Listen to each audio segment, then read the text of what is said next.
Hanji. Today is a very special podcast recording for myself because we're going to be recording with Jaswinder Singh Paji.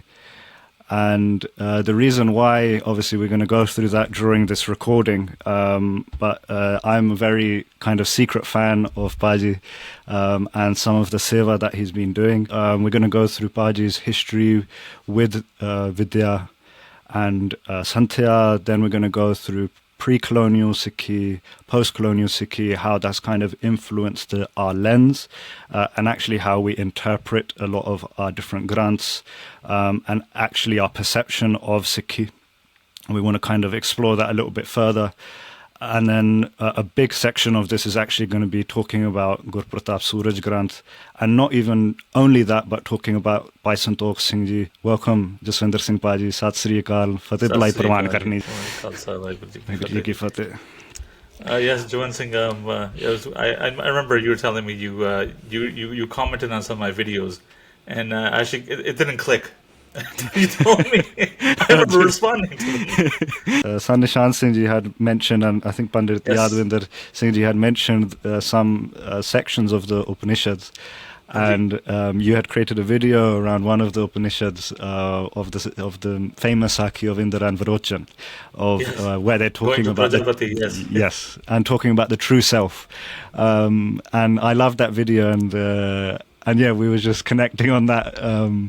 And yeah, how actually secretly we've been in contact for quite a while, actually.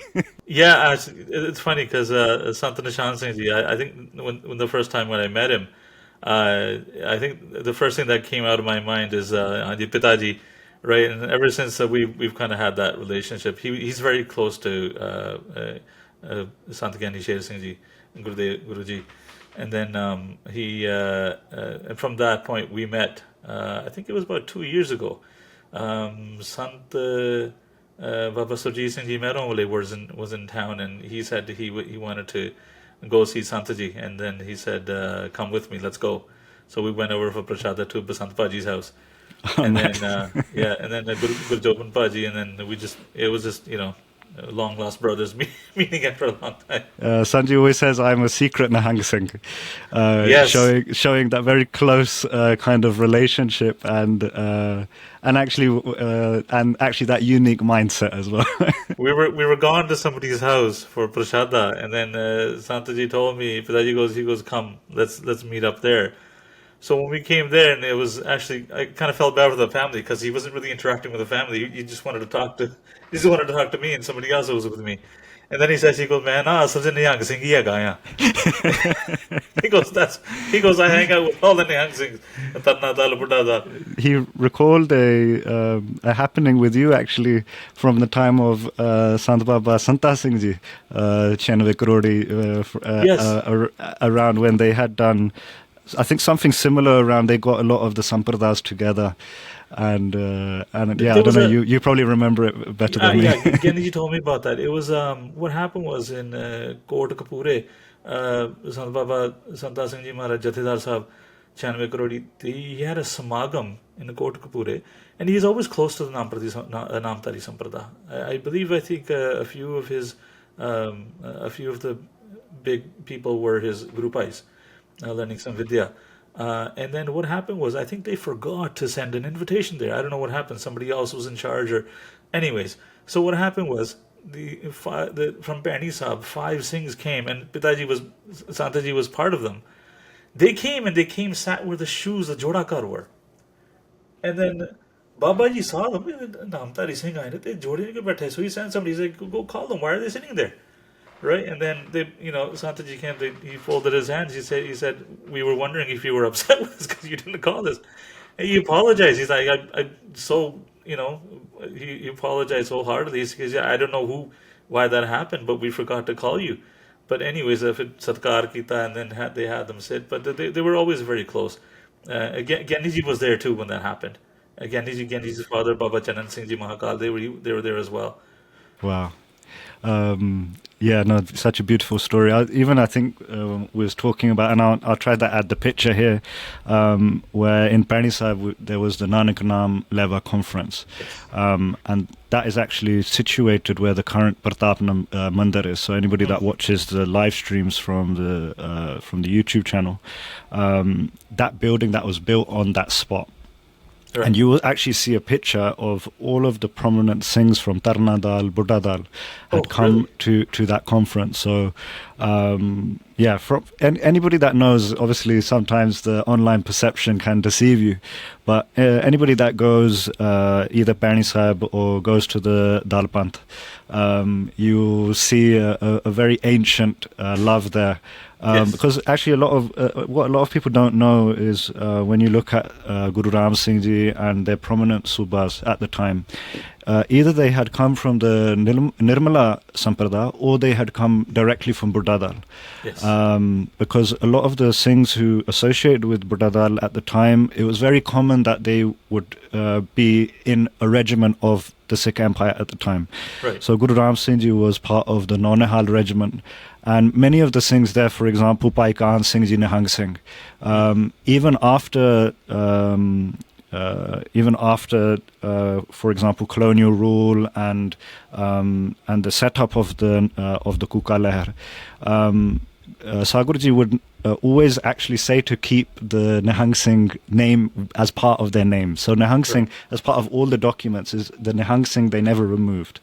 And even other Nihang Singhs, another famous Nihang Singh of that time called Baba Harnam Singh. I wanted to actually get your reaction of actually a painting that was done at that time. It was a very unique kind of relationship between Namtari Singhs and Nihang Singhs at that time.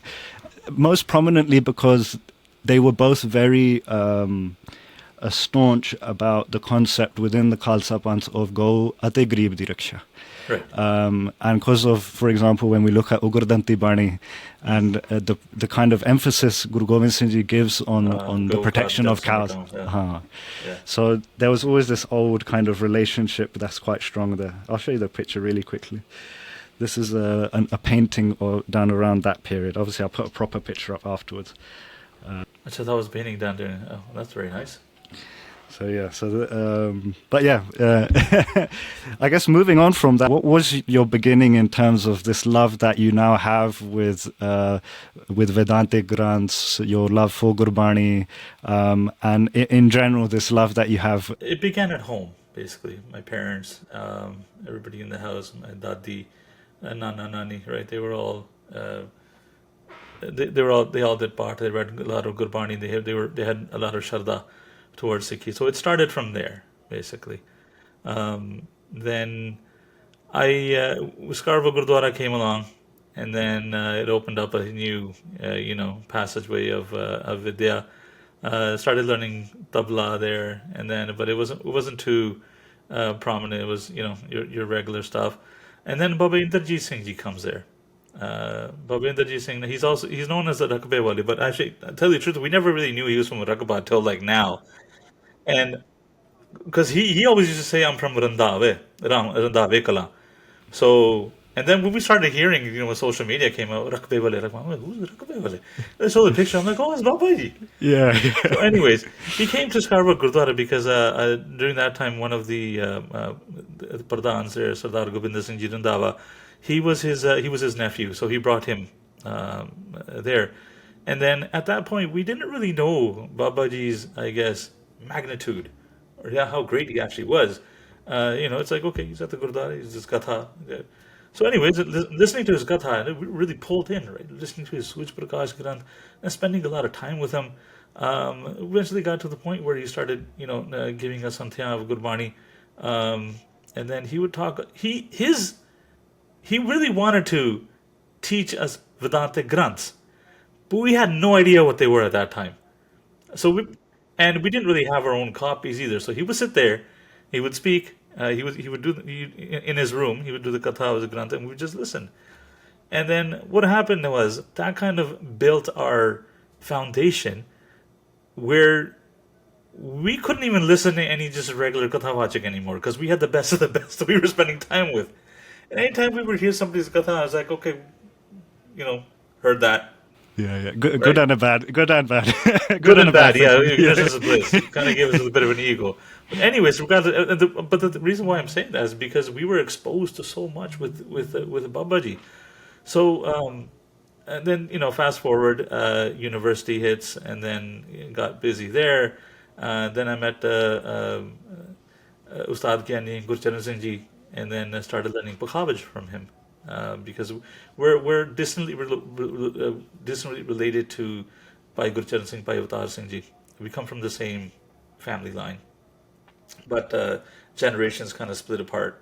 What 4 or 5 generations ago, so my Dadaji was always very close to them because he knew they knew we were from the same family and stuff. And when they came here, we would always go to see them. And then Babaji, Bhai Swaran Singh Ji, Tabla wale, I asked him. I said, I'm really interested in learning Jodi Pakhavaj. And then at that time, it was my Dadaji's Barsi. We were at my Tayaji's house. And then they'd come to Kirtan. And then Ustad Gani Gurcharan Singh Ji Singapore wale was there. Gani Ji was the head Granthi at, I think it was the Katong Gurdwara in Singapore. He's the one basically that started that Gurdwara. And then that's where all the famous Zakhmi recordings happened. A lot of the good recordings that you see now was done during that period when he was a Granthi Singh there. So ਉਸ ਤੋਂ ਬਾਅਦ ਫਿਰ ਉਹਨਾਂ ਨਾਲ ਗਿਆਨੀ ਜੀ ਉਹਨਾਂ ਨੇ spent about 6 years learning. Then we did had a kirtan jatha, so we did kirtan with Tanti Sahaj and Pukhav. So that's how my musical journey went. Um, in terms of Santya and Vedant, it was during about 2008 2009 when I first met Gyani Pratpal Singh Ji, who's head Granthi of Dukhanwan Sahib Patiala. So, I mean, we had Santya from Babaji, Baba Inderjit Singh, but it wasn't really complete. Das Granthi ka li, Panch Granthi ka li, kuch aur baniyan karniyan, sampurna nahi si. And then with Kenny Pratpal Singh Ji, I started doing Dasam Santya, Dasam Bani di. And then he met me with his Guruji, who was Gyani Ji, Sant Gyani Sher Singh Ji Maharaj. And then he came here for the first time in 2013. And then I met him, and then it just, everything else, as I say, it was just history. Um, so at that point, we got really close, and then started learning from him. Um, during learned in bits and pieces during COVID is when we kind of did a lot of deep study with the Vedantic Granths like Sark Tavli, Pavra Samrat, right, and other Vedantic Granths and stuff. And then I had requested to do Gurbani Santhya. And then he said, well, you know what, learn Gurbani Santhya, go to Nangli Sahib, Sant Gyani Gurvinder Singh Ji Nangli.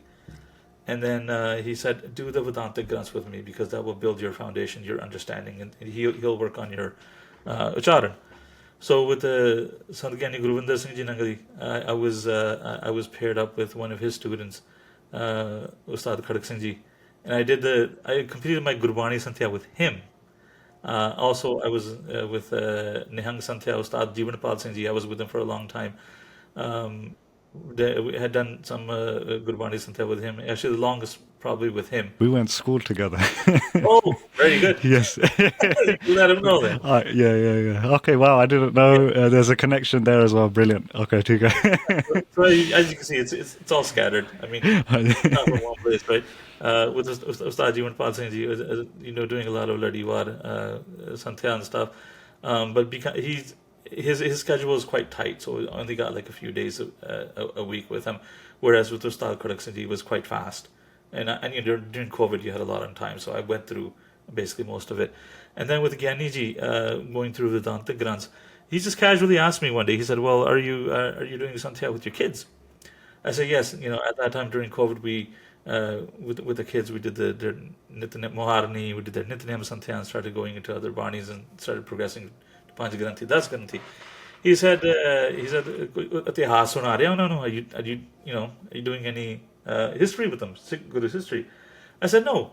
I said, "Well, the thing is, their understanding is more English, so Punjabi is hard to understand." So I picked up a few books that I had in our, I guess, bookcase was Santokh Singh Jagdev, nicely written, but I felt that it was, the aspects of colonialism was in it, and it didn't really align with Suj Prakash Granth.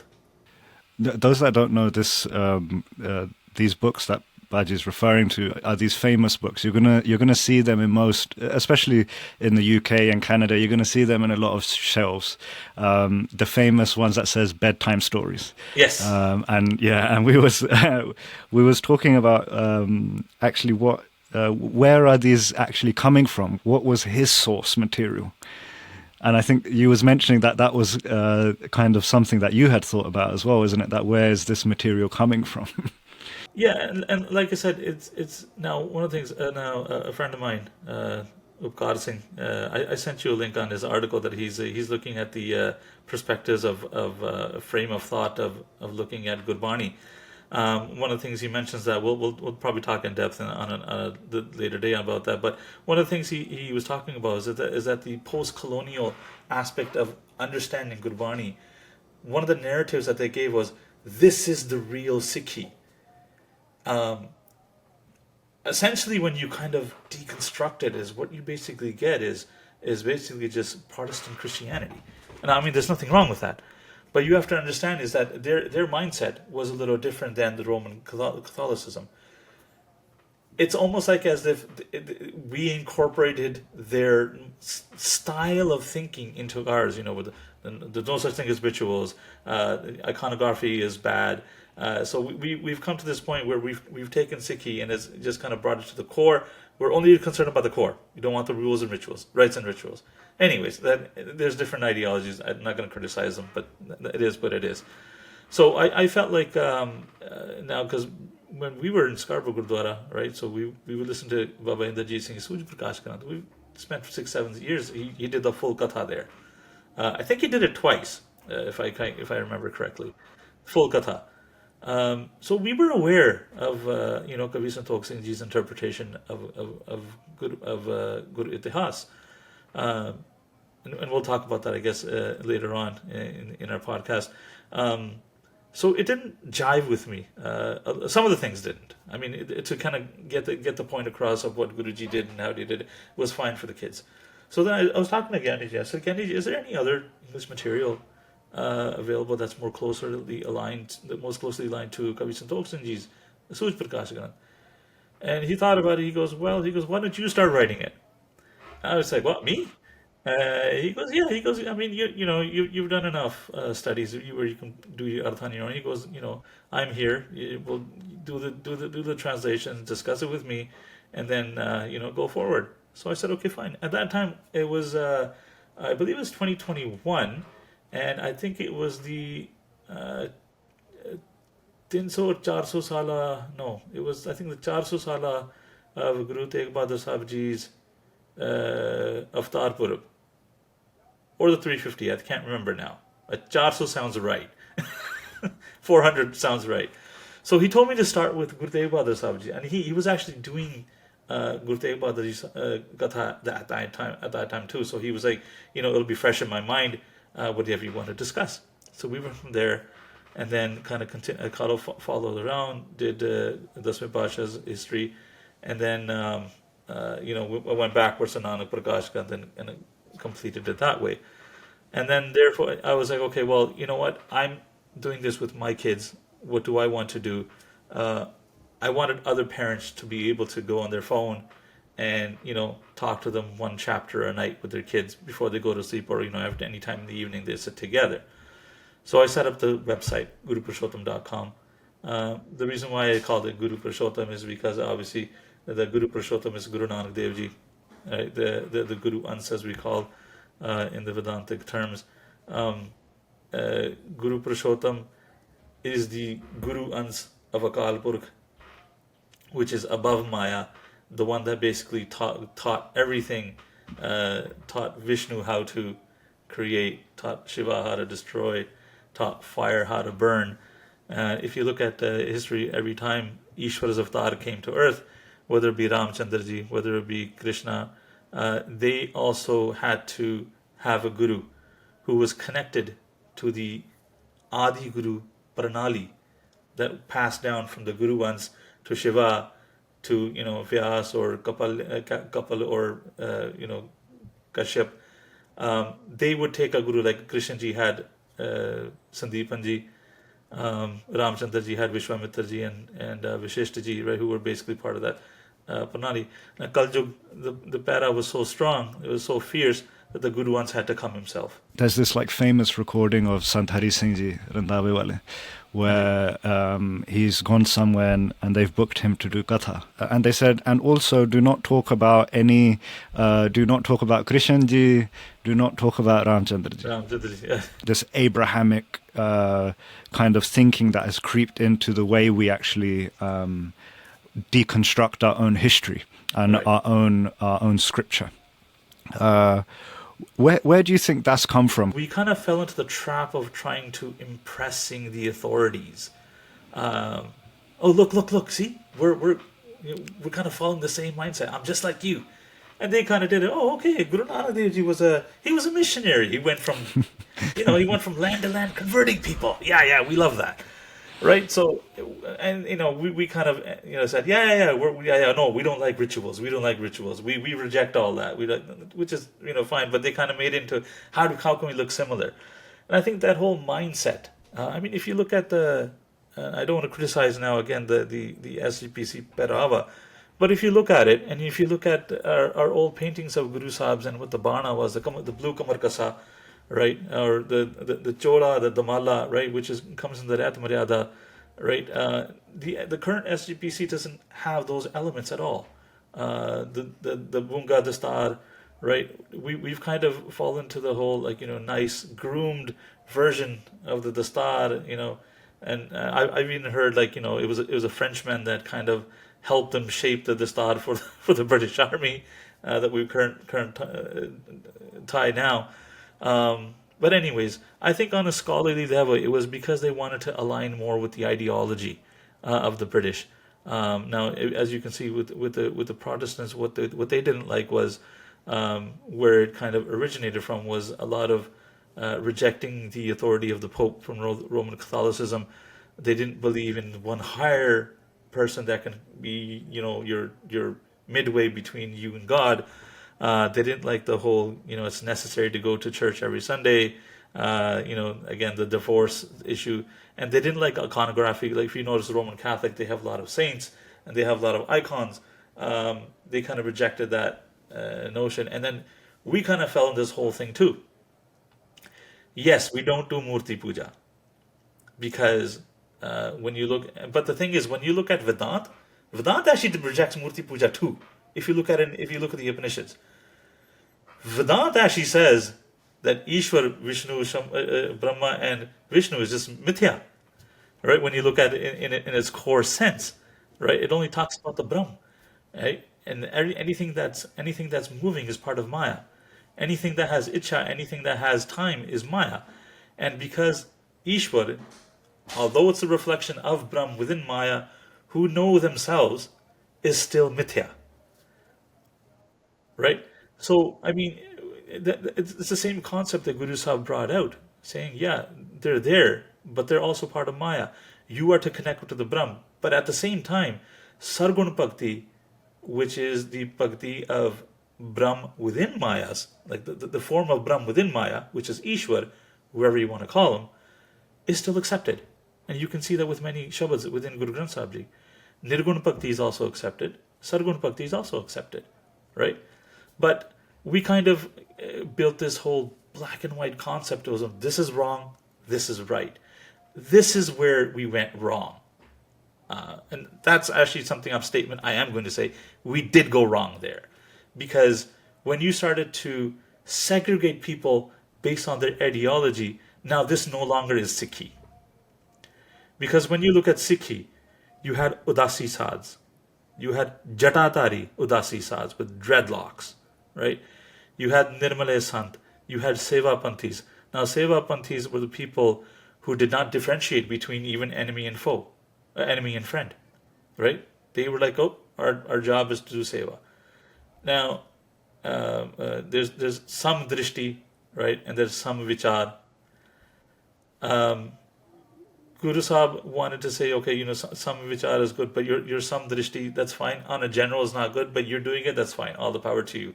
Here's bandages, bandage them up too, right? When Pai Kanhaiya Ji came to him. So no ideology was rejected during that time unless it was deliberately harming, like the sati pratha, um, or the female infanticide killing of young girls, or consumption of tobacco or killing of cow.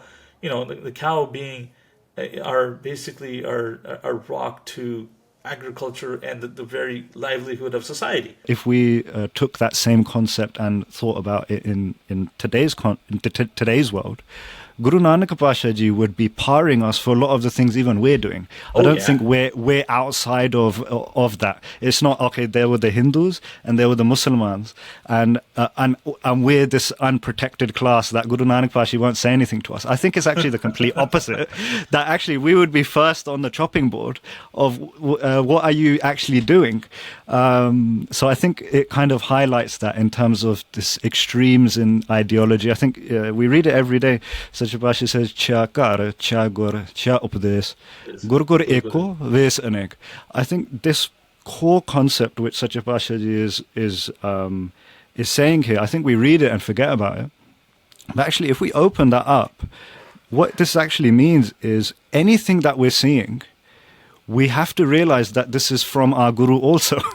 What Gyani ji actually says quite often is कि Guru Sahib ने पखंड दा खंडन कीता. He was against hypocrisy. Like you were saying, like what are we doing now? चलो पंजाब बाणी दा पाठ कर जिन्नी नाम दे आगे मसक दा नानक दे हाँ जी चलो जब जी साहब पूरा हो गया, right? कोई reflect नहीं कीता, कोई श्रद्धा नाल कीता, गुरु भक्ति नहीं हुई, right? Now, one of the things when now you know that in the Dalapanth we do arta, right? And we have dive lit and the thal. And this parampara it's been going. You read about it. They did arti of Guru Tegh Bahadur Sahib Maharaj Ji, all the gurus. It was done twice a day, morning and evening, right? Arti was done. Takht Sri Harjur Sahib still does it in the Pratan Maryada. Takht Sri Hari Mandir Sahib Patna Sahib still does it. In the Punjab, they kind of started refraining because of, I guess, the reformist or the colonial mindset. But anyways, regardless, and they say, well, Guru Nanak Sahib Ji rejected the type of arti. Look what happened when he went to Jagannath Puri. And I say to him, okay, well, answer this question. Did they stop doing arti in Jagannath Puri? So, no. So then, are you trying to tell me that Guru Nanak Dev Ji's message was ineffective?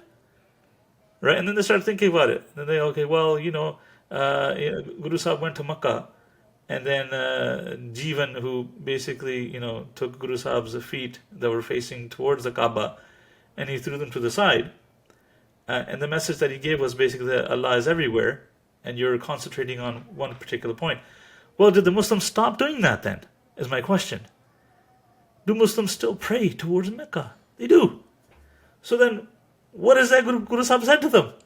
Right? It's basically a concept of when you went to Jagannath Puri, it says, well, you're doing Yarti, right? You're doing it as a ritual now. Your mind's not into it. Your heart's not into it.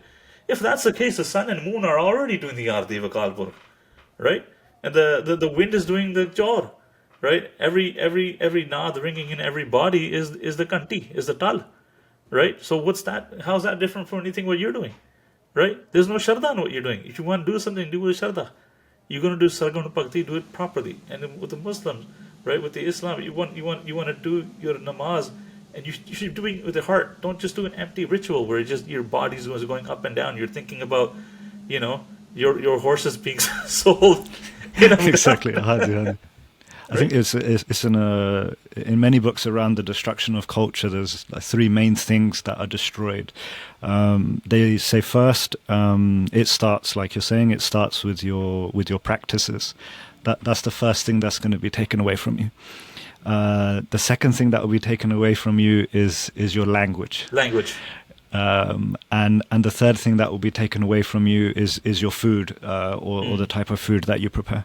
But I think let's say the middle foundational piece of that is the language element. Language, definitely.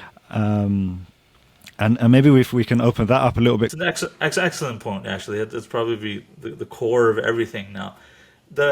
A lot of the Vedantic granths that are taught in the Sampradaya, and Santaji was, we were discussing this as well. a lot of the Granths were actually written during Guru Gobind Singh Ji's time. Now the person I listen to quite a bit on the internet is Satnam Singh. I think he's either he's in Europe somewhere, but I've heard his lectures and excellent. He talks about the Anandapur project and how basically he had become a really big university.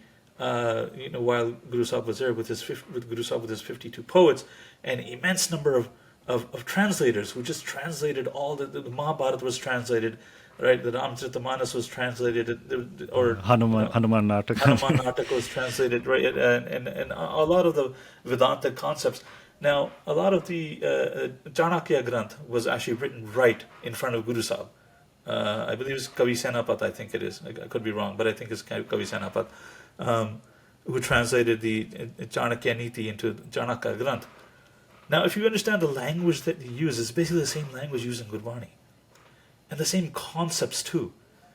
Now, yes, in order to, and the debate comes, well, Guru Granth Sahib Ji is complete on its own. You don't need any other Granth to understand Guru Granth Sahib Ji. Yes, that is true, but you still need to understand A, B, C, D, E, F, G to read, right?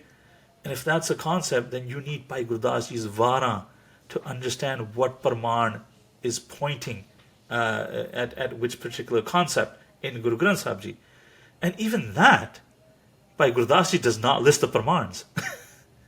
You have to learn that from somewhere, right?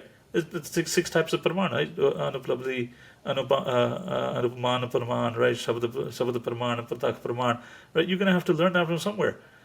It seems as though a lot of the people knew a lot of the Bhagavad Puran Kathas, a lot of the Ramayana Mahabharata Kathas, because those references, when Panchali's name comes up in Guru Granth Sahib Ji, Panchali ko Raj Sabha mein Ram Naam Sudai, who was Panchali and which court was she in? Now, where are you going to get this from, right? Now, these Vedantic Granths that we talk about, Sar Katavali, Pavra Samrat, Vichar Mala, Vichar Sagar, these go into the depth of the Vedant, the Brahm Maya Sanbandh, right? Who is Eeshvar? Who is Ram Krishan? And why are they even mentioned? Guru Tegh Bahadur Sahib Ji, says Raghunath, right? Take ek Raghunath. I understand that Raghunath, you're pointing to Akal Purakh. But then, if you use Jaswinder Singh Sambhi's name, and say, no, I'm talking about the God inside of Jaswinder Singh Sambhi. Why are you saying Jaswinder Singh Sambhi, first of all? This is how the people of that time understood who Eeshvar was, right? This was their Sargun Bhakti. It's a little difficult to explain the Nirgun without explaining the Sargun, right? Now, when you understand the crux of these concepts that I kind of understand, this is where my thinking changed, is the perception, the reflection of Brahm into Maya, and then that reflection, the Satoguni portion of it, coming together and forming the Eeshvar. Now, when you look at that concept, and then you say, okay, this is who Vishnu is, this is who Shiva and Brahma are, right? They're the pure Satoguni form of the reflection of Brahm within Maya. Now, all of a sudden, Ram and Krishan, when you read their names in Gurbani, okay, we now know who they are. Something clicks, yes. It clicks. And the concepts of what is the Param, what is the major doubt, right? The major doubt is that I think I'm the body. I am not connecting with the Brahm inside of me. All my body, all my senses, my mind, these are not me. When we say, my mouse, my car, we're not the same, right? I'm different from my car. The car is different from me. Similarly, my finger, my foot, this is not the real me. My mind, right? My buddhi, right? Now, you probably understand these concepts. I don't know about the listeners, but in Vedantic concept, it is basically explained that the real you is actually the Brahm, the infinite, full form of bliss and full awareness. Anything else is basically what we call jad. What's the word I think is non-sentient? Yes, sentient and non-sentient. Sentient, that's it, non-sentient. Yes. The non-sentient, that the body on its own without the Brahm has no concept of itself. right? And This is where the concept of why Satyapasha is talking about murti puja. yes, That's where that kind of opens up, where that something clicks about that as well. exactly, right? The definition of a jad, non-sentient, is one that does not know itself and does not know anybody else, right? Jad padarat, right? Uh, and the Vedantic or the core beliefs believe that the body is jad, and so is the mind. The mind is just something that is formed from the reflection of the Atma, right? So, anyways, that's in depth. But yeah, no, that now after that type of learning, now when you read Gurbani, and you're just like, oh my God, I've been missing all this my whole life. Each word, like I'll be frank and honest. With the Baghdadi Bani, I wasn't able to connect before because I just didn't understand. After learning Vedant, and now that shabad, jab jab hum hote tab tu nahi, ab tu hi main nahi, that whole shabad, right, has a totally different meaning for me now. We read Gurbani, and I think without some of these foundational pieces, which I think that's why it goes back to the 52 poets, why Satyapasha sends 5 Gursikhs to Banaras at the Banaras, time. yeah. Why is Satyapasha doing all of this stuff? We have all of the fruits of what Satyapasha was doing, Dasam Pashaji. But have we taken advantage of it? Obviously, there's these gems, and Gyani Sher Singh Ji, Mahapurush are doing it, Sant Nishan Singh Ji are doing it, where they're kind of trying to expose this to as many people as possible. And I think it's probably why your Guruji are telling you to actually explore this within English as well. So at least it does spark something for somebody, and it can develop into something beautiful later on. Unfortunately, we haven't had. There's not too much work that's done on this in the English language. We're eons behind. The Gita has been translated in English. Excellent source. I read them. So good. I recommend everybody to read that. Right, especially I believe it's the ISKCON. I'm saying it wrong. I apologize. There's the ISKCON version. Yes. ISKCON. Yes. It's very good. But I mean, the Upanishads have been translated. Guru Granth Sahib Ji has been translated, but through a very modern lens that kind of doesn't do justice to the real meanings. I mean, the Faridkoti Tika is probably the best one, but it hasn't been translated into English. We're really behind on that, right? Now, my kids, their understanding of Punjabi isn't as deep as mine. Mine isn't even that deep as my father's, because I grew up mostly in Canada. There's some anecdotes and metaphors that I just don't understand. Especially the Muhavre.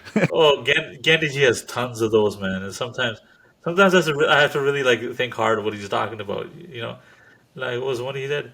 "ਤਾਏ ਦੀ ਧੀ ਚਲੀ ਤੇ ਮੈਂ ਕੋ ਪਿੱਛੇ ਰਹੀ." Things like that, right? So you have to think about it, right? In the concept that it's talking about. But there's so much. It's when you mentioned the whole Karam philosophy, which is, a can of worms on its own. Essentially, what we come to understand in Vedanta is that this whole body is made up of karam, our old karams. Until our karams aren't finished, we will keep on coming back. And the difference between the Brahm Gyani or the Atma Gyani is one who destroys their sanchit and kriyaman karam. Right? The only prarabdha karam is left, and that's why they're basically still living. And when even that finished, they leave. Right? That's in a nutshell, but that's a very quick summary. It's very important, very, very quick, but it's a very important concept to understand. Now, Kavi Santokh Singh Ji has basically taken together like his Atam Gyan portion of Suj Prakash Kanat is phenomenal. I was when I was doing the translation with Gandhi Ji on that one, I was just like, wow. Like, I mean, I've read like other stuff like Vivek Chudamani, right? Adi Guru Shankaracharya Ji's, right? And other like Panchadasi or apne Vidyaran Swami Ji's granths and stuff. And I'm just thinking, why is Kavi Santokh Singh Ji's granth not at the same level? We gave him the title of Chudamani. Chudamani means the crown jewel. We gave him the title of Chudamani and took it away. If you notice, he is the most slandered, the most critiqued writer in our times. Whereas this person's level was supposed to be at Vyas, Kapal, Kapal, Vidya Ranaswamy, Adi Guru Shankaracharya. His level is supposed to be up there. But we have normal pracharaks is basically slandering on the stage inside the Gurdwara, right? Not knowing the depth of this person, how deep he understood poetry, how deep he understood Vedant, how deep he understood the Puranas. He quotes from Puranas that you never even heard of, right? Like it's sometimes when I'm reading something a Granth with Gyaniji, and I see this concept and that comes up, it's like, oh, that's what Kaviji was talking about, right? And then you just realize, wow, this guy was so intelligent, and we didn't understand him, so we just say, he didn't know what he was talking about. He was just influenced by others, and no, he wasn't influenced. He knew what he was talking about. He was, I guess, maybe 100, 150 years after Guru Sahib, and we are more than 300 years after Guru Sahib, and we think we're smarter than him, right? This is where the irony kind of comes in, right? And this was one of the things that I really wanted to do is, in the Gurdwaras we celebrate all the other Gurpurabs, which are perfect, and all the other holidays. This Baba Deep Singh Ji's Janam Din, the Shahidi Dihada is recognized in the Gurdwara Sahib, right? The prominent figures within the Sikh faith, their holidays are recognized. Kavi Santokh Singh, nothing. Not his birthday, not his Barsi day, not the day he completed the Suj Prakash Granth, right?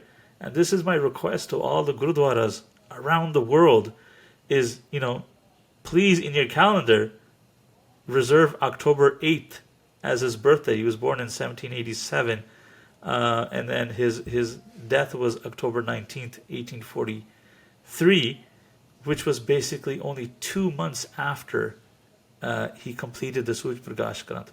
He completed the Suj Prakash Granth in 1843 in Sawan, which is July, August, so somewhere in there. And then he took his work was taken on a golden palki to Harmandir Sahib, and Gyaniji talks about Bhai Veer Singh Ji, who was there during the time. I think it was Bhai Veer Singh Ji or his father, and I can't remember which one. But they were there, and they saw the commotion. They saw the Granthis from Harmandir Sahib coming outside with flower garlands in their hands, running towards the Dashni Deori. And then Bhai Veer Singh or his father, they asked, well, where are you guys going? They said, oh, Kavi Santokh Singh Ji has come. He's brought his work. He completed the Suj Prakash Granth, right? And then, all you see is he used to wear a very thin white malmal chola.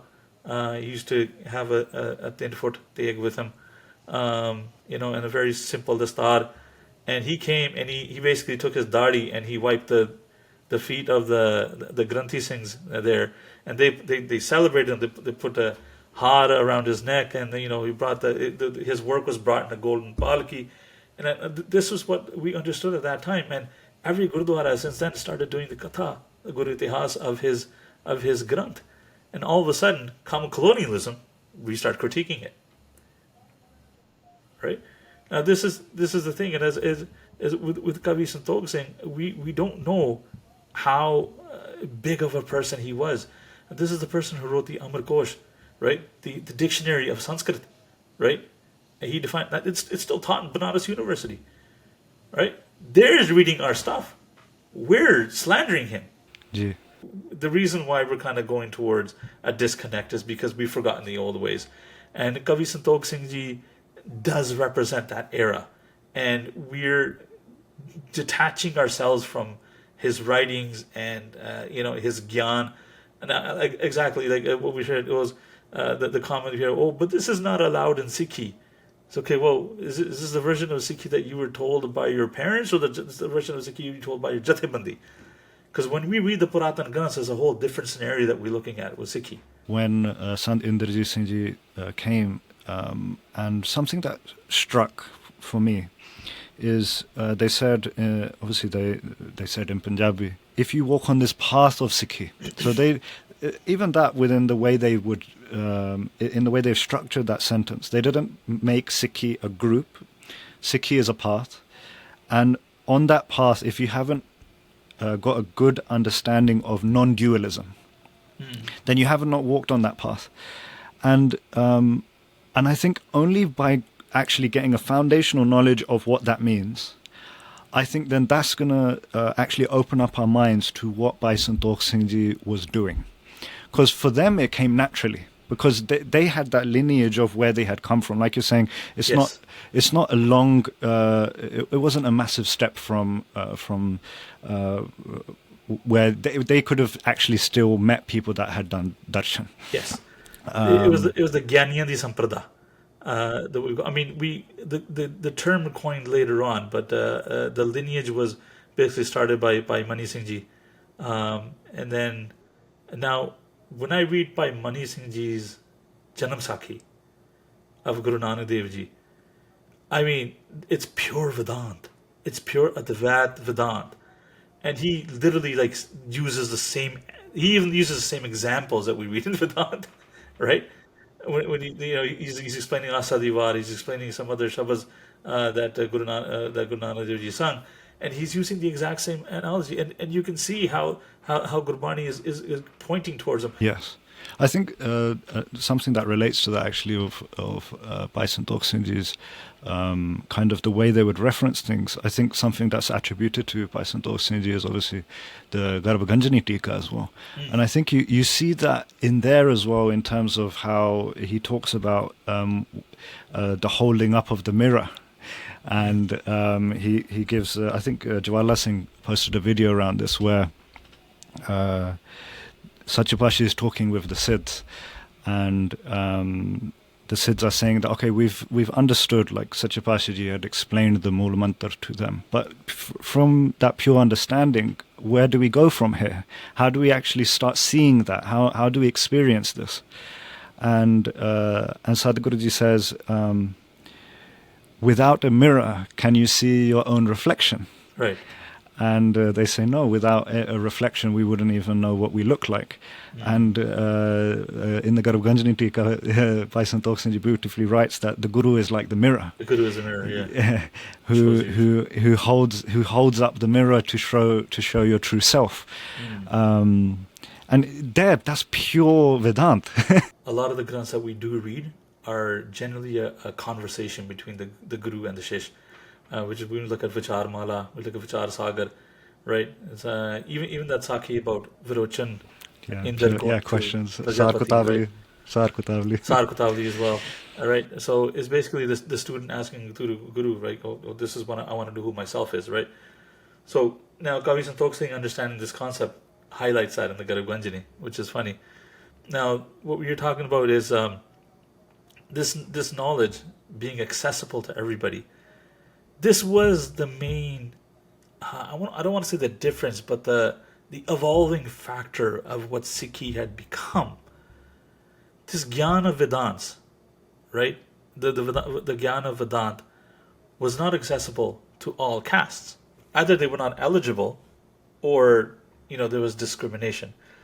One of the questions Guru Amar Das Ji asked about, some of the Pandits came and they asked, so, well, your Gurbani that you are now composing, is it aligned with the Vedants or not aligned with the Vedants? They kind of wanted to trap him, right? If he said yes or no. If he said yes, they'd be like, okay, well, why are you writing a new one? Because we already have Vedant.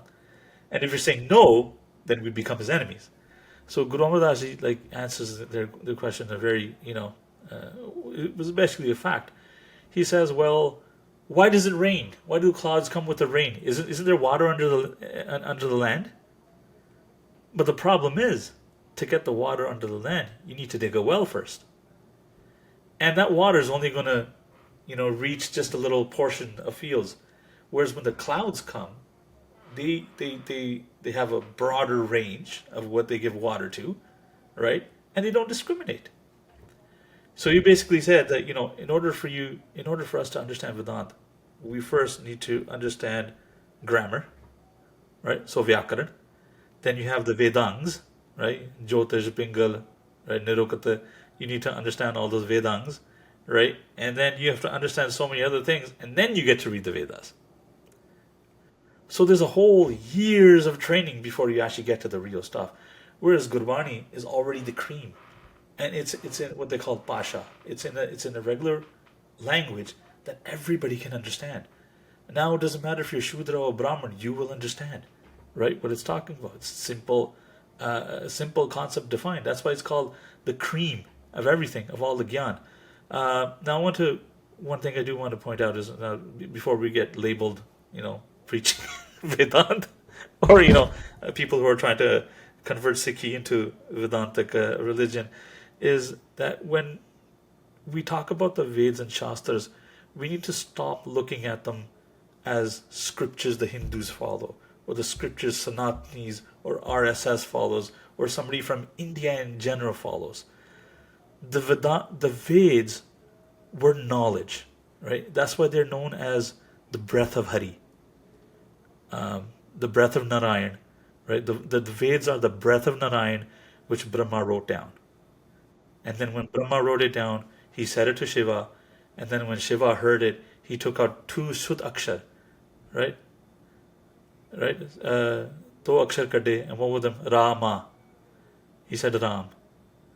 Ram Ramya, because Brahm, it lives in everywhere. And it's basically, when you look at it, it's basically Ik and Kar, right? Ik, Oang, Kar, the line that's in everything is the Brahm. And that is a thesis statement of Guru Granth Sahib Ji, right? We're talking about the Brahm, the Ik Onkar, because when we actually look at Vedant, we say that the Nirguna Swarup is not the Karta Purkh. It's not the Karta, it's not the Karta, and it's not the Pogta. It's Sat Chit Anand. But in Mool Mantra, we talk about Karta Purkh. And this is the concept that Guru Nanak Dev Ji wants to say, no, no, no. The Karta Purkh in Maya is also Brahm. This was something new to them. Now, I say this often. Langar is not a new concept. When you look at the definition of what a yag is, a yag is not basically, the fire and the mantra recitation. The yag is the fact that you're going to be giving bhojan to the Brahmins, or, to all the castes. And they would have the Kshatris come, the Vaishyas come, the Shudras come, and food was given to everybody. The whole point of yag was langar. It's not a new concept, but the concept of 24-hour langar open to every caste sitting at the same level is. The Gyan in Guru Granth Sahib Ji, most of it is not new, but the fact that it's accessible to everybody is. And it's written in a way that's easily understood by the people of Kali Yuga. This is how Sikhi evolved. I think even kind of a thread that I think is coming across throughout, which I think what I wanted to link to kind of your relationships that you've had with your gurus, and I am going to use the word with your gurus. Yes.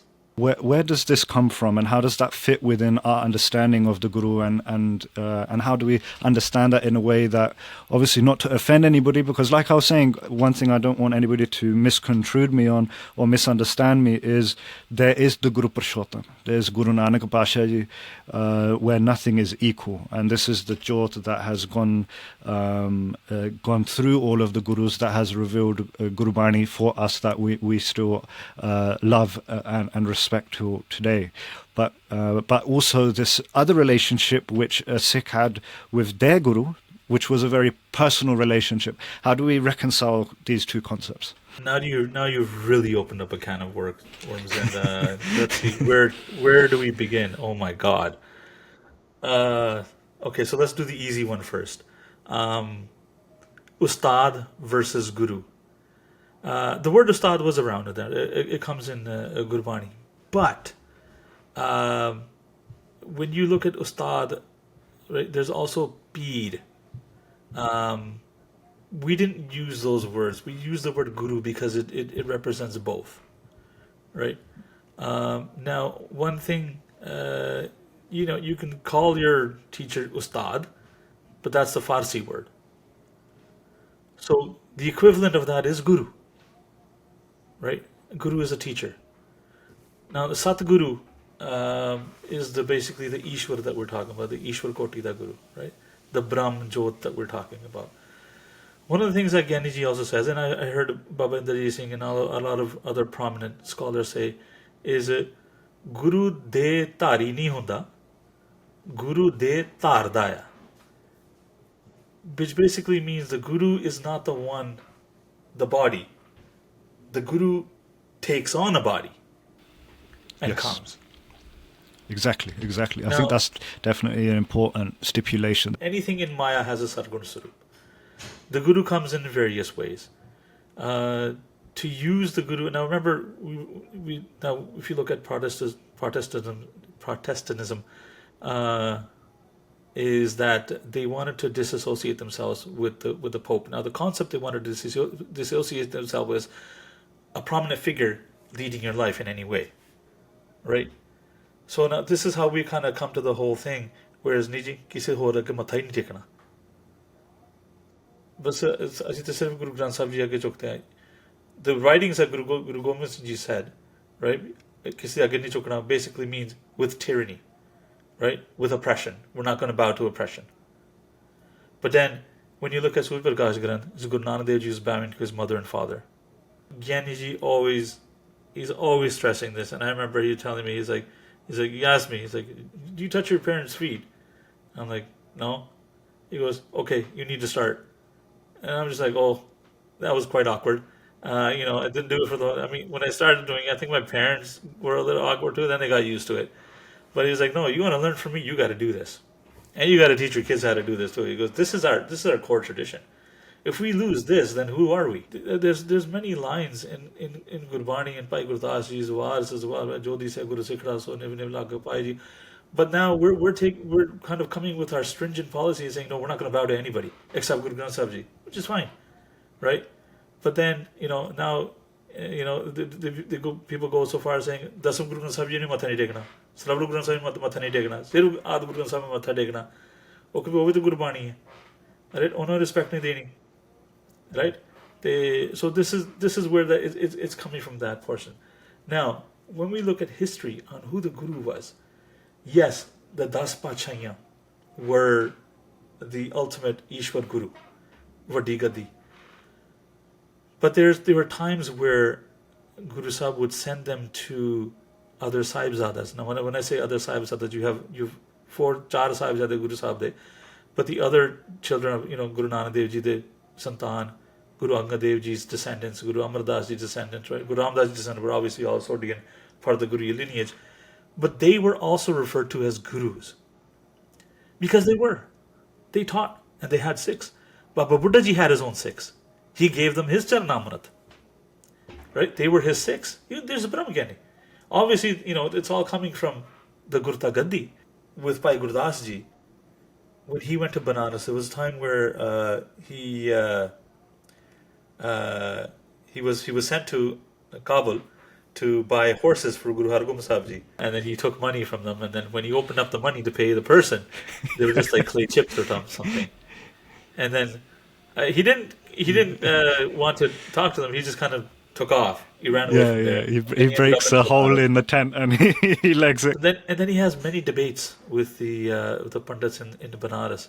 And they say, oh, this is Vaheguru Shabad. It's not in the Vedas. We don't understand what it means. And then he breaks the Vaheguru Shabad down. They say, it is in the Vedas. Va va Vasudev ha ha hari gaga govindara ram, right? And then he does like a whole Vaheguru mantra strotra. I wrote that in the Guru Purushottam as well. I think it was a very key element in there that was necessary. So then all those pandits become his Sikhs. And even the Raja of Banaras become his Sikh too. Yeah, the Raja becomes his Sikh, and then before he's he sent a notification that the Guru Sahib says there's a thief named Gurdas that's in your city. And then he asks him, he's like, well, do you know who this person is? He goes, yeah, it's me. Yeah. And he changes it then in the next var, Je Gursang Vartada, Sikh kya kare bechara. This concept of your personal guru, the guru that actually exposes you to knowledge, the guru that guides you, because hai ta kirpa Akal Purkh di hai. But they done it via your guru. For example, your project of Gur Purushottam. Let's be honest, you wouldn't have done these translations if you didn't have Gyani Sher Singh Ji Mahaprabhu's guidance. Absolutely no way. Which I think is the kind of crux, maybe, what we're trying to get at. No, here's something. I remember when I was studying with Ustad Mohan Singh Ji Dihale at Tabla, he goes, Putra, he goes, Jinne bhi guru ne sare Ustad na, sare Rab wali leke jande ne. He goes, what are you trying to do with tabla? You're trying to find a Akal Purkh in tabla. That's what you're getting to. Right? Through all the bowls, through all the focusing. What are you trying to do? You're trying to get to God. Right? Even a tailor, when you're learning how to... My grandfather, my Nanaji, was a tailor. He had an Ustad. He had a guru. He taught him. He's teaching him how to focus on everything, you know. I mean, we read that in the Guru Granth Sahib Ji, right? Haath paon kar kaam sab cheet dharanjan naal. Haji? Namdev and Bhagat Namdev Ji and Bhagat Talochan Ji, there's meeting, right? What are you doing? Basically, what you're doing is and Kabir Ji, what is he doing? Right? He's sewing his mind to God, right, with a leather. So essentially, when you look at it, every guru is taking you towards a Akal Purkh, trying to show you your real self. Gyani Sher Singh Ji, whenever you complete a text, they ask you a question. If we can go through that, if you don't mind. So the parampara is each granth that you read is supposed to give you Brahm Gyan. So according to tradition, and obviously, he knows the answer. So after finishes Akutari, he's like, hoya Brahm Gyan. Like, nahi hoya ji. Okay, now we have to go to the next granth. So then the next, same thing, hoya, nahi hoya, chalo ji, next granth.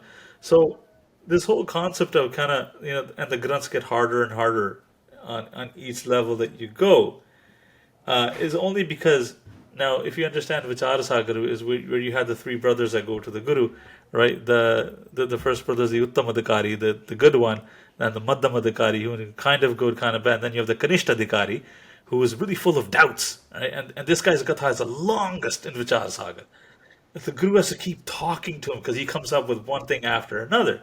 Because he's the most sick, yeah. He's the most ill out of the three. So now when we kind of take that, is the more Gyani you are, does that mean you're actually more Gyani, or are you just the more ill person, right? Because the one little thing didn't work for you. Now you got to go even, the over-the-counter Tylenol didn't work for you. Now you got to go for antibiotics.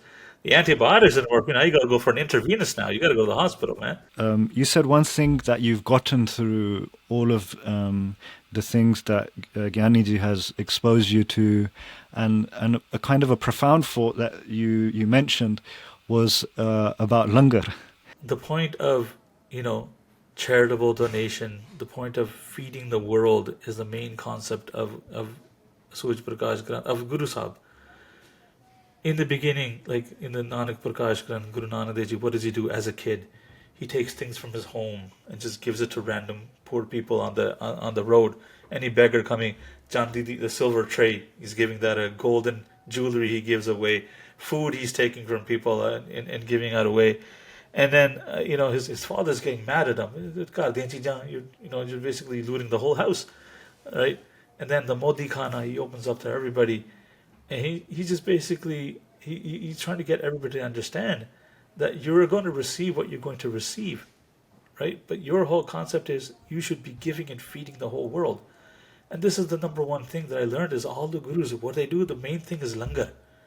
Oh, samagam hoya, duniya ai, tarah tarah, 36 prakar de pakwan bane, the most delicacies were, and it wasn't just dal and roti. It was fried food, like fried puriyan, malpure, kheer, different types of kheer with nuts and expensive things in it, saffron going into the food, different types of sabjis, different types of raitas with and it's wicked because you kind of get hungry when Kavi Santokh Singh described it. He's like, raita banaya, raita jeera pai, mirch pai, loon paya. He goes into depth. He started talking about the langar, like he's talking the whole menu. Like, bane, sabji bani, mircha masale paye ode vich, pakwan puriyan taliyan giyan, and everybody was given so much on the first that they didn't have to come back for seconds, right? The langar, the whole concept of langar, when you look at Guru Amar Das Ji did not take any money from anybody. He, the stuff that just came in for langar was all chadawa. And to the point where everything was finished by the end of the day. All the langar was either given to people to go home, right? And then if there was still some left, it was given to the animals. And then even if they were all fed, then it was thrown into the Byas River. And all the pots and pans were cleaned and put upside down. This was the concept that Guru Amar Das Ji want everybody to understand is you think you're earning, but you're not. Somebody else is giving you food. And if he give you food today, he'll give you food tomorrow. And if anybody wanted to come with money, he just says give 1 day worth of langar food, not 2 days. That's it. So this concept of langar, and then one of the things is Guru Angad Dev Ji, he sent Guru Amar Das Ji to Govindwal first, because Govindwal was like it was a haunted place, and Guru Amar Das Ji basically cleared it out and started to live there. He was thinking of Guru Angad Dev Ji one day, and Guru Angad Dev Ji just decided to go from Khadur Sahib. So he came, and Guru Amar Das Ji met him outside, and they met each other, they hugged, and he was very happy to see him. They sat near the Byas River. And Kavi Santokh Singh says, out of the Byas River came Varun Dev. Now, Varun Dev is, as you want to call him, the Devta of water, or Jal Devta, whatever you want to call him. I think the Muslims refer to him as Khwaja. Same concept, like Indra, Thor, Jupiter, right? Same concept. They have similar. So Varun Dev comes and folds his hand to Guru Angad Dev Ji and says, I know that you're starting a new samprada. You're starting a new path. And I want to be part of it too. Give me a seva. And Guru Angad Dev Ji says, okay, you will be serving water. You will be quenching the thirst of the people who will be eating langar. And then Agni Dev comes. God of fire says, I want seva too. And Guru Angad Dev Ji says, okay, the langar will be cooked on open fire, and you will be doing seva as well. And then Saraswati comes and says, okay, you'll be singing the glories of Akal Purkh and Kirtan, right? So all 30 crore devte came, and they all asked for seva. And 30 crore devte are doing seva in the Gurdwara right now. And this is the only place where 30 crore devte, Anna Devta, Pani Devta, Baisantar Devta, Loon, right? Panjama Paya Krit. Haji, Sare devte ne ithe karde pe ne. Kyun? Because they understood that with seva, we're able to eradicate our karam. Sorry, I interrupted you. I was just going to say, I think you also mentioned alongside that around how this is the cure for the 3 illnesses of the mind. So when you study Vedant, you understand that you yourself are the Brahm, Atma. The Atma is the same thing as Paramatma, Sat Chit Anand. There's no difference. It's like space inside the house, space outside is the exact same thing. Break the house, where does the space go? Just mixes. It's the exact same thing. But why can't we see it? The reason why we can't see it is because our buddhi is layered with 3, what we call dosh, illnesses, if you want to call them. Mal is the accumulation of all the karma that you have from your previous births. Now you have infinite number of births, not millions, billions, trillions, infinite. Now you have to consider that all that karma, how much is built on top of on your mind now. In order to get rid of that, now remember, there's 3 kands in the Vedas. We have Karam Kand, Upasana Kand, and Gyan Kand. To get rid of the mal dosh of the mind, you have to do karma. Not just any type of karma. It has to be desireless karma. That desireless karma is a seva of langar. The giving of donations without asking anything. If you do it with a desire, it's like planting a seed, but then having a root. A desireless karam is basically planting a seed without the root. That's a key concept. The second dosh of the man is vikshep dosh. Vikshep dosh means the wandering ability of the mind. It keeps wandering. It does not stay still. The way to make that still is what we call upasana, kirtan or meditation. Meditation and kirtan bring the mind back into focus and calm the waters, like the ripple effect, right? It's like the ripples in the water. The same thing. The mind is always wandering. The third dosh that we have, the mind has, is the avaran dosh, which is also called agyan, the fact that we forgot that we're the Brahm. The way Gyaniji explains it from Vedant is, we have sun shining in the wall, right? And then you have a piece of glass. And it reflects the sun, and it makes another, you can see a reflection kind of moving on the wall. It's more brighter, more prominent, more hotter, and it can move around. What we're seeing is there's a consciousness of the Brahm, and then we see this new consciousness arriving because of the reflection of the small mirror that we're using. There's names for it. We have was it Vishesh Prakash, and then we have Samanya Prakash. The Samanya Prakash being the sun, and the Vishesh being the reflective mirror. The consciousness that we're using is the one that's moving around. Now, the reason why we can't distinguish the two is because this mirror that we're using thinks that I'm the real person. I exist. The way to get rid of that is through Gyanakand, is when you come into the Darbar now, you listen to the Katha, and the Katha says, Eko Ankar, right? In Vedanta it says, the Guru sees that you've done them, the Seva, you served them for a number of years in their house, you've done the Kirtan, you've done the meditation that the Guru taught you, now the Guru is going to give you the Mahavakya. And there's 4 Mahavakyas in the Vedanta. Prominently is Tattvamasi Aham Brahmasmi, right? I am Atma Brahm. These are the Mahavaks that the Guru will give you according to your level, and then you will be released. But the only reason why you can release is that if the mal dosh is gone, and this is why seva is the most important thing. The Gyan portion is just a split second. All the Guru has to do is say Eko Ankar, and that's it, you're done, right? This is why, and if you look at it, this is why when you read Suj Prakash Granth, the key concept that pops out is langar, right? All the way from the first to the 10th Guru, langar is considered the main thing. At the point, actually, now I'll share something, is where Mata Gujri ji, there was a famine that happened in India. A lot of people heard about Anandpur Sahib, and came there because they knew that langar was there. So now all these people, I forget, Kavi Santokh Singh writes down how many people came. I can't remember how many people there were, but all these people came and they camped. There was tents all over the place in Anandpur Sahib, and they all came for langar. And then Mata Gujri, the Masans came to Mata Gujri. Oh, they're always concerned about expenses, right? Oh, Mataji, oh, there's so much being spent. There's so many people here. How are we going to pay for everything? Like, we're the ones that have to go, to our cities and collect the swanda from the Sikhs there. And the reason why they would, they wanted to make sure they got their cut too, right? They only gave a little bit to the Guru cut. Anyways, Mata Gujri ji got concerned, and then she said, okay, you know what? Everybody only gets 2 rotis each. Eat langar. And then the Singhs who were practicing Shastra Vidya, they obviously were, they needed more food because they were practicing, all day long. And then they came to Guru Sahib and say, oh, we're not getting proper langar anymore. He's like, well, why not? So Mataji kind of put a restriction on langar, and he got very mad at her.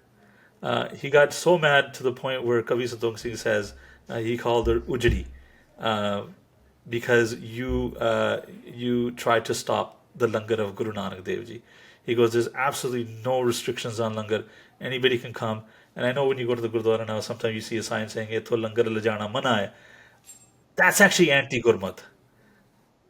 You actually can't, you're not supposed to do that. Doesn't matter how many times somebody comes, you're supposed to give whatever langar you have to them.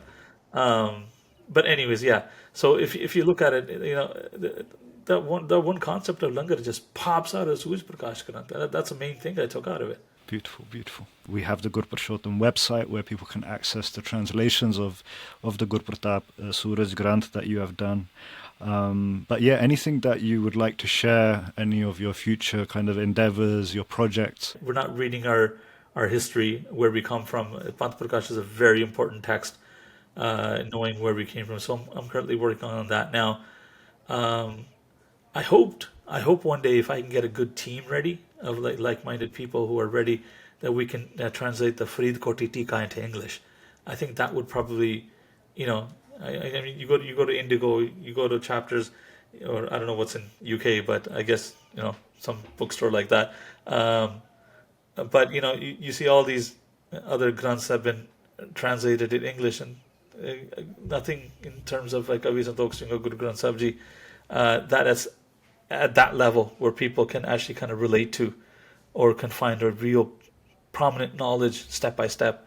I think the Faridkoti Tika needs to be translated to English, and I recommend everybody go through the Suraj Prakash Granth and translate it on your own for your own notes. There shouldn't just be one Tika. There should be many. Look how many Tikas are of Shrimad Bhagavad Gita. Dr. Jawala Singh is working on it. He's doing an excellent job with his podcast. Satnam Singh does a wicked job with his Anandpur project. I haven't met him, but I've seen his work. It's excellent. I encourage everybody to kind of get into this. Have an open mind when you're reading these granths. Studying Vedant will help you understanding Bhai Gurdas Ji's words, which will help you understand Guru Granth Sahib Ji, Dasam Guru Granth Sahib, Sarva Guru Granth Sahib Ji.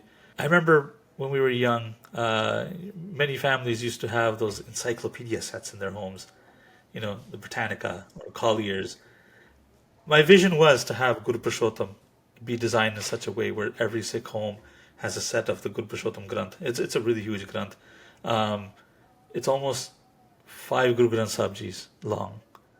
That's how many pages there are. So yeah, and that's how long Kavi Santokh Singh Ji's writing was as well. Not only do I want it just to be writings, I actually want it to be an artful masterpiece as well. So I'm also looking for artists, every genre of art, in visual arts I'm talking about, drawing, digital, surreal art, whatever type of artist you are. I would like this to be an art masterpiece that people can also appreciate the art that's top notch, and read the literature as well. Something reading literature, what inspires you. I would like to see that type of art. Read a chapter, and give me some ideas. Send me a painting. And what is the best way to contact you? I'm on Instagram, Jaswinder Singh Sambi. I can be contacted there. You can leave comments on the YouTube as well. I will get in touch with you, seeing how determined you are, and if you want to send me something. And just to end off, like a kind of like a fun fact, or I know you mentioned that you started the Panth Prakash project. Is there anything that you've come across in the past week or couple of weeks that you think that's just on the top of your mind that is worth sharing? With Panth Prakash, so something that I have noticed is with Panth Prakash, Ratan Singh Ji Pangu starts with the history of the Gurus. There are some things that may contradict with Suraj Prakash as well. And when I asked Guruji about that, Kenny his response was, as a scholar, it's not your job to authenticate which is right or wrong. It's your job to know who wrote what and by what means it was written to. So then I kind of came back with my little, smarty ass comment. Well, you know that one thing happened, and well, which is the right one, which is wrong, and how would you know? He goes, well, you're studying Vedant, and you know that this whole world is a mithya. So, mithya jagada itihas bhi mithya hi hai. You can never know what's real, is what he's saying. Therefore, the only thing you have is if you have 4 versions of history written, you just state all 4. Yeah, I love that. That's beautiful. I think that's a perfect thing to end on. Jaswinder Singh Paji, thank you for taking out the time to do this recording. Like I said, the links are going to be in the description. Baki ta sache paatshah bas kirpa hi rakhan.